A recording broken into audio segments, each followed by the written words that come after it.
ಸಾಕಷ್ಟು ಸರ್ಕಾರಿ ನಿವೃತ್ತ ವೀಕ್ಷಕರು 80-90 ವಯಸ್ಸಿನವರಿಗೆ -10%, -20% ಹೆಚ್ಚುವರಿ ಪಿಂಚಣಿ ನೀಡಿದ ಆದೇಶದ ಬಗ್ಗೆ ಮಾಹಿತಿ ನೀಡಿ ಎನ್ನುತ್ತಿದ್ದಾರೆ. ಈ ಬಗ್ಗೆ ಈ ಹಿಂದೆನೇ ಆದೇಶದ ಪ್ರತಿಯೊಂದಿಗೆ ಸವಿವರವಾಗಿ ತಿಳಿಸಿದೆ. ಈಗ ಸಾಕಷ್ಟು ಜನ ಕೇಳಿಕೊಳ್ಳುತ್ತಿರುವ ಕಾರಣ ಇನ್ನೊಮ್ಮೆ ಸಂಪೂರ್ಣ ಮಾಹಿತಿ. ಇದು ರಿಕ್ವೆಸ್ಟ್ ವಿಡಿಯೋ, ಆದ್ದರಿಂದ ಯಾರ್ಯಾರಿಗೆ ಇದರ ಬಗ್ಗೆ ಮಾಹಿತಿ ಅವಶ್ಯಕತೆ ಇದೆಯೋ ಅಂಥವರು ಪೂರ್ತಿ ವಿಡಿಯೋ ನೋಡಿ, ಲೈಕ್ ಮಾಡಿ, ಚಾನಲನ್ನು ಸಬ್ಸ್ಕ್ರೈಬ್ ಮಾಡಿ ನಮ್ಮನ್ನು ಬೆಂಬಲಿಸಿ. ರಾಜ್ಯ ಸರ್ಕಾರಕ್ಕೆ ಸುಧಾಕರ್ ರಾವ್ ನೇತೃತ್ವದ 7ನೇ ವೇತನ ಆಯೋಗವು 558 ಪುಟಗಳ ವರದಿಯ ನೌಕರರ ಬೇಡಿಕೆಯನ್ನು ಶಿಫಾರಸು ಮಾಡಿತು. ಇದರಲ್ಲಿ ಹಾಲಿ ಇರುವ ನೌಕರರಿಗಷ್ಟೇ ಅಲ್ಲದೆ ನಿವೃತ್ತ ನೌಕರರಿಗೆ, ಕುಟುಂಬ ನಿವೃತ್ತ ನೌಕರರ ಹಲವು ಬೇಡಿಕೆಗಳು ಒಳಗೊಂಡಿವೆ. ಅವುಗಳಲ್ಲಿ ಆಯೋಗದ ಮುಂದೆ ನಿರಂತರವಾಗಿ ಮರು ಪ್ರಸ್ತಾಪಿಸಿರುವ ವಿಷಯವೆಂದರೆ ಬಹು ವರ್ಷಗಳ ಹಿಂದೆ ನಿವೃತ್ತಿ ಹೊಂದಿದ ನೌಕರರ ನಿವೃತ್ತಿ ವೇತನ, ಕುಟುಂಬ ನಿವೃತ್ತಿ ವೇತನ ಪರಿಷ್ಕರಣೆ ಮಾಡಬೇಕೆನ್ನುವುದು. ದಿನಾಂಕ 1/7/2005 ಪೂರ್ವದಲ್ಲಿ ನಿವೃತ್ತರಾದವರ ಕುಟುಂಬ ನಿವೃತ್ತಿ ವೇತನವನ್ನು ಹೆಚ್ಚಿಸಬೇಕೆಂದು ಕೋರಿ ಕೃಷಿ ಇಲಾಖೆಯ ಕಾರ್ಯದರ್ಶಿಯವರಿಂದಲೂ ಆಯೋಗಕ್ಕೆ ಮನವಿ ಸಲ್ಲಿಕೆಯಾಗಿತ್ತು.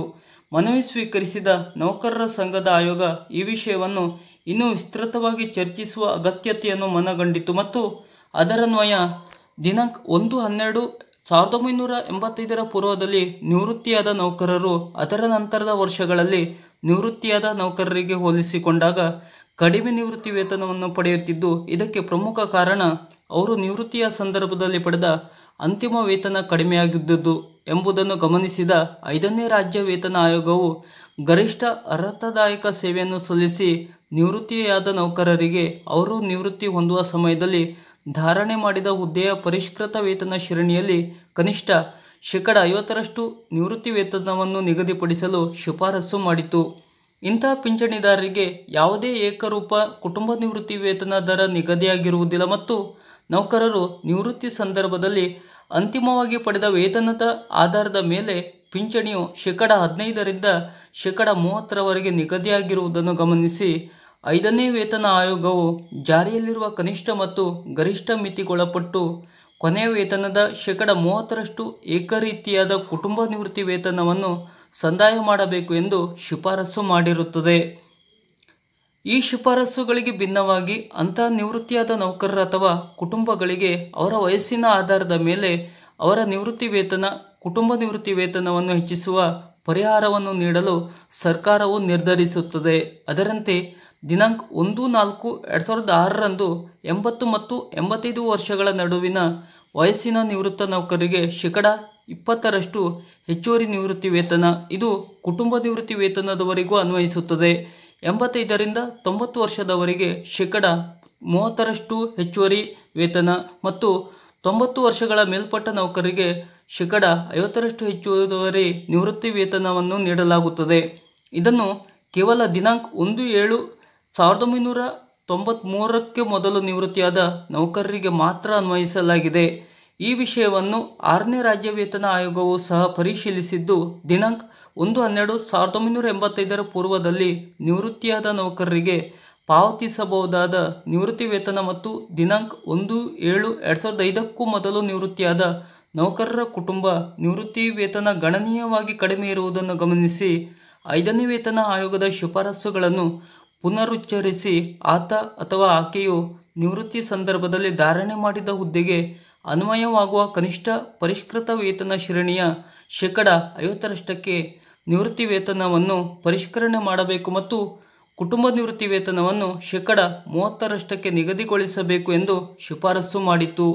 ದಿನಾಂಕ 1/7/2005 ಮೊದಲು ನಿವೃತ್ತಿಯಾದ ನೌಕರರ ನಿವೃತ್ತಿ ವೇತನ ಮತ್ತು ಕುಟುಂಬ ನಿವೃತ್ತಿ ವೇತನ ಸೌಲಭ್ಯಗಳನ್ನು 3 ಸಂದರ್ಭಗಳಲ್ಲಿ ಅಂದರೆ ದಿನಾಂಕ 1/7/2005, ದಿನಾಂಕ 1/4/2012 ಮತ್ತು ದಿನಾಂಕ 1/7/2017 ಪರಿಷ್ಕರಿಸಲಾಗಿರುತ್ತದೆ ಎಂದು ಹಾಗೂ 6ನೇ ರಾಜ್ಯ ವೇತನ ಆಯೋಗದ ಶಿಫಾರಸು ಪರಿಗಣಿಸಿದಲ್ಲಿ ಹಲವಾರು ಆಡಳಿತಾತ್ಮಕ ಸಮಸ್ಯೆಗಳು ಎದುರಾಗಬಹುದು ಎಂಬ ಆಧಾರದ ಮೇಲೆ ರಾಜ್ಯ ಸರ್ಕಾರವು ಈ ಶಿಫಾರಸನ್ನು ಅಂಗೀಕರಿಸಿರುವುದಿಲ್ಲ.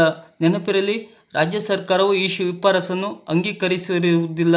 ಇಂಥ ಪಿಂಚಣಿದಾರರ ನಿವೃತ್ತಿ ವೇತನ ಮತ್ತು ಕುಟುಂಬ ನಿವೃತ್ತಿ ವೇತನವನ್ನು ವಾಸ್ತವವಾಗಿ 3 ಬಾರಿ ಪರಿಷ್ಕರಿಸಲಾಗಿದ್ದರೂ ನೌಕರನು ನಿವೃತ್ತಿಯ ಸಂದರ್ಭದಲ್ಲಿ ಅಂತಿಮವಾಗಿ ಪಡೆದ ವೇತನದ ಆಧಾರದ ಮೇಲೆ ಪರಿಷ್ಕರಣೆಗಳನ್ನು ಮಾಡಲಾಗಿದೆ.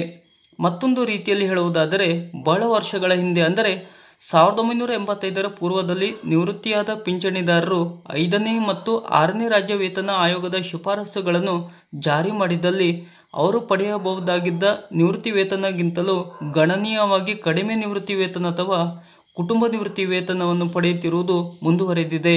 ಈ ಹಿನ್ನೆಲೆಯಲ್ಲಿ ಕೇಂದ್ರ ಸರ್ಕಾರಿ ಪಿಂಚಣಿದಾರರಿಗೆ ನೀಡುತ್ತಿರುವ ದರದಲ್ಲಿಯೇ ರಾಜ್ಯ ಸರ್ಕಾರವು 80 ವರ್ಷಗಳ ಮತ್ತು ಮೇಲ್ಪಟ್ಟ ಎಲ್ಲ ನಿವೃತ್ತಿ ವೇತನದಾರರಿಗೆ ಮತ್ತು ಕುಟುಂಬ ಪಿಂಚಣಿದಾರರಿಗೆ ಹೆಚ್ಚುವರಿ ನಿವೃತ್ತಿ ವೇತನವನ್ನು ನೀಡಲಾಗುತ್ತಿದೆ ಎಂಬುದನ್ನು ಗಮನಿಸಬಹುದಾಗಿದೆ.